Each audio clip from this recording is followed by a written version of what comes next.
Shalom sahabat terbaik channel ini, senang sekali kembali kita boleh bersama-sama untuk melanjutkan pembahasan pelajaran sekolah sahabat kita. Yang saat ini tanpa terasa kita sudah masuk pelajaran yang ke-11 dengan judul Membagikan Kisah tentang Yesus. Sebelum kita lebih lanjut memperdalam kebenaran firman Tuhan ini, mari kita minta tuntunan kuasa sorga, kita berdoa. Bapa di sorga, kiranya Engkau mau urapi hamba-Mu, mau urapi anak-anak Tuhan yang mendengarkan channel ini, sehingga ketika kami memperdalam akan kebenaran firman-Mu, kami boleh memahaminya di dalam nama Yesus. Amin. Saudara-saudaraku yang diberkati Yesus Kristus, untuk ayat yang menjadi landasan pembahasan kita diambil dari 1 Yohanes pasal 5 ayat yang ke-13.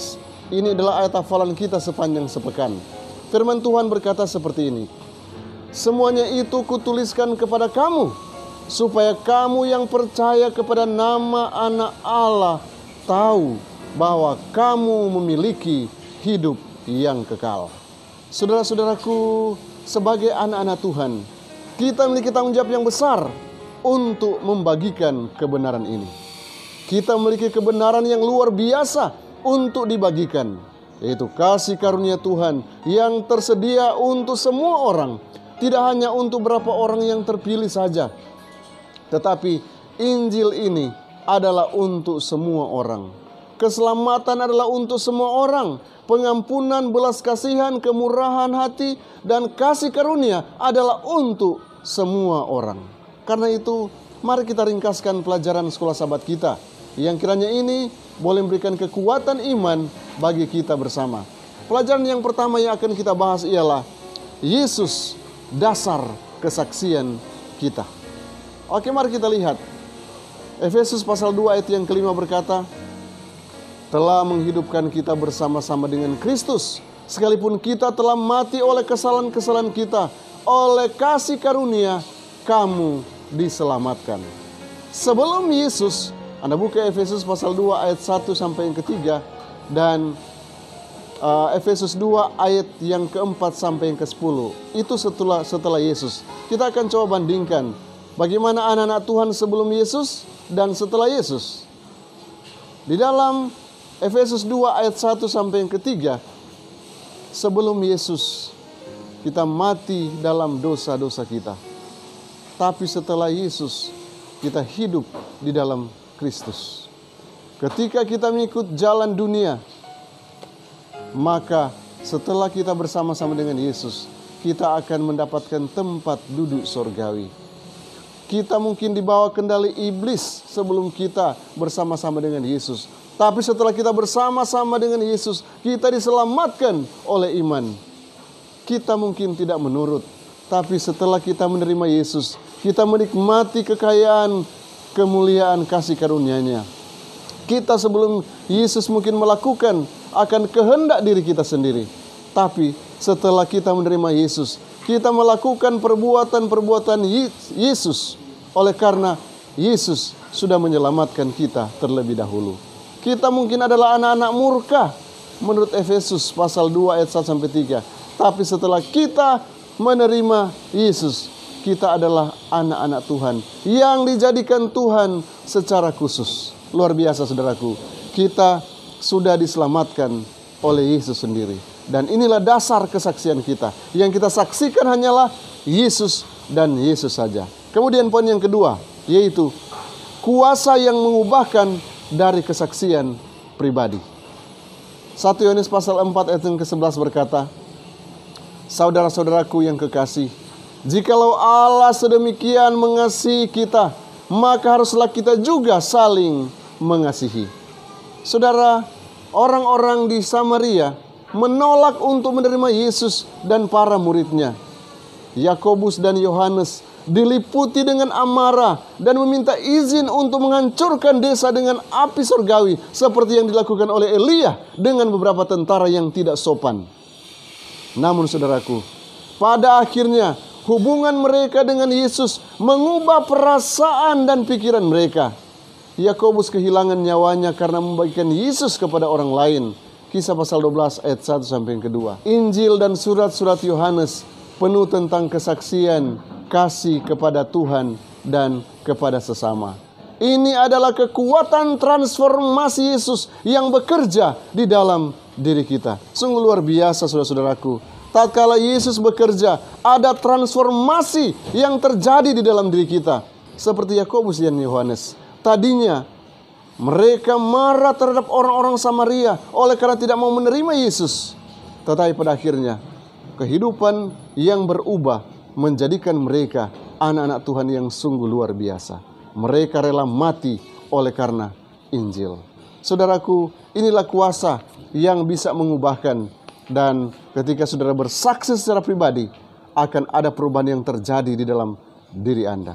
Bukan hanya anak-anak Tuhan yang kita saksikan yang berubah, tetapi secara otomatis diri kita pun akan berubah menjadi seperti yang Yesus inginkan. Poin yang ketiga, yaitu menceritakan kisah tentang Yesus.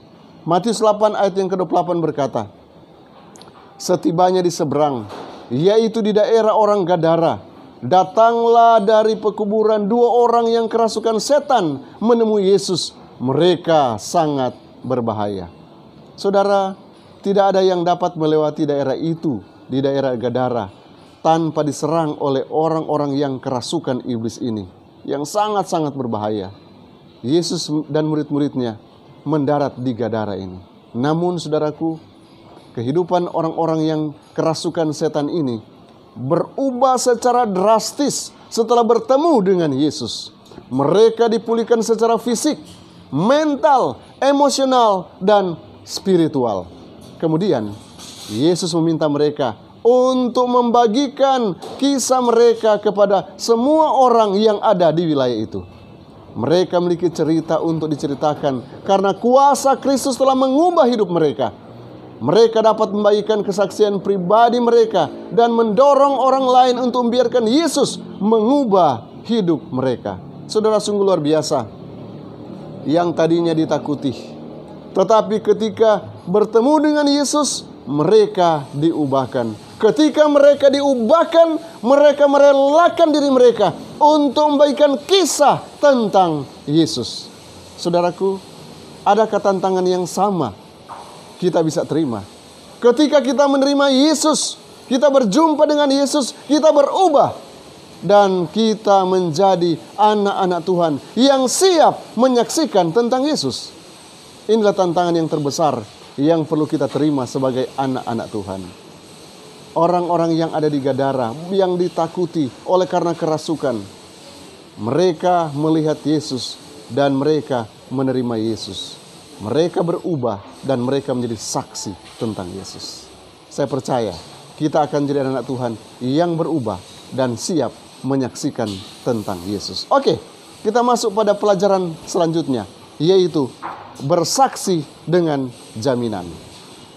1 Yohanes pasal yang kelima ayat yang ke-13 berkata, semuanya itu kutuliskan kepada kamu, supaya kamu yang percaya kepada Anak Allah tahu bahwa kamu memiliki hidup yang kekal. Pekabaran di dalam Alkitab sangat jelas, saudaraku. Mereka yang percaya kepada Yesus akan diselamatkan. Kita tidak perlu menunggu sampai kita menjadi anak Tuhan yang baik untuk bersaksi tentang Yesus. Keselamatan diberikan kepada kita, dan kita harus terima saat ini juga. Keselamatan boleh hilang, saudaraku, tapi ini hanya dapat terjadi jika kita dengan sengaja memutuskan untuk menolak Tuhan kita. Jaminan keselamatan memberikan kekuatan akan kesaksian kita. Saudara, lebih mudah membagikan sesuatu yang Anda tahu itu pasti daripada Anda belum yakin dengan apa yang Anda akan bagikan.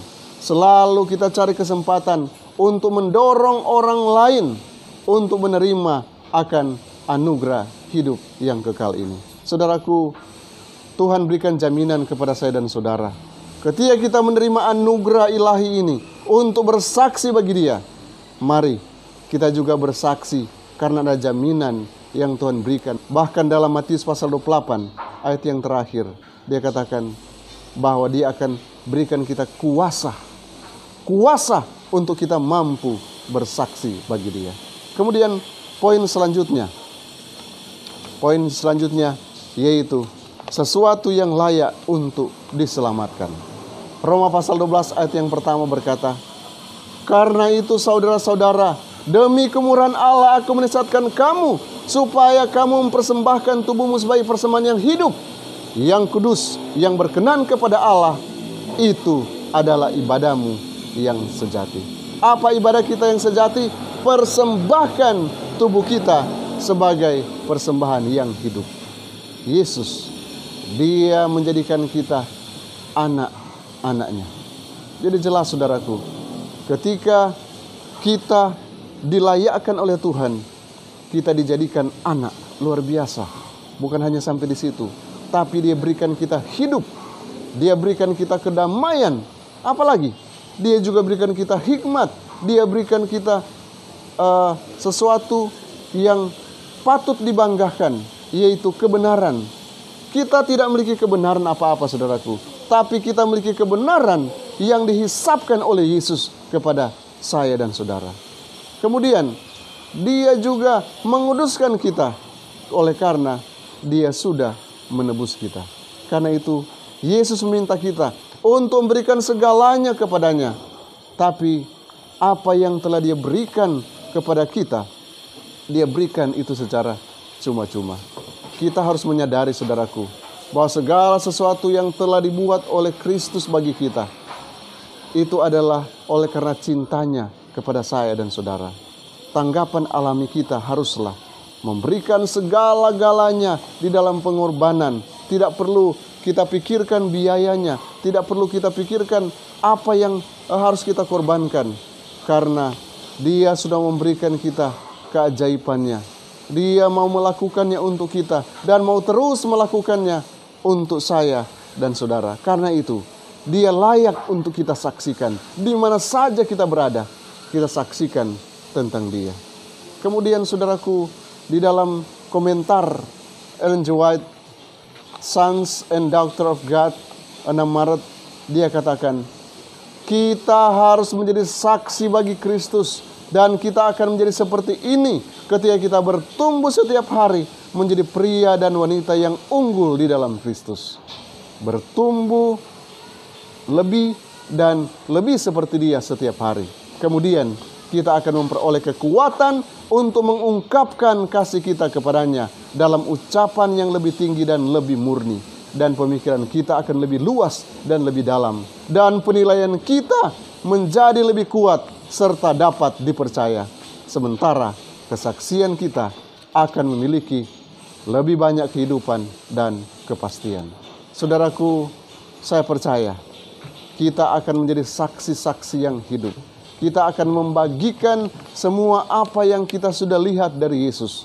Dan kita akan menjadi anak-anak Tuhan yang siap bagi hari Maranatha. Tuhan Yesus memberkati kita semua.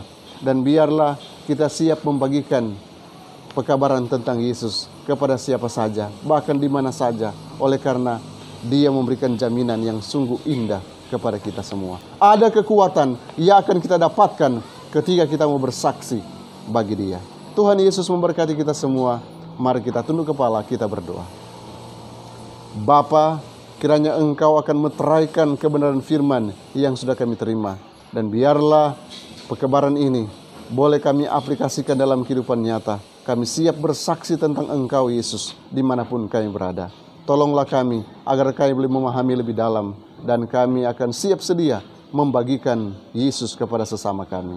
Terima kasih Tuhan, inilah doa hamba-Mu dalam nama Yesus. Amin. Tuhan Yesus memberkati kita semua. Shalom.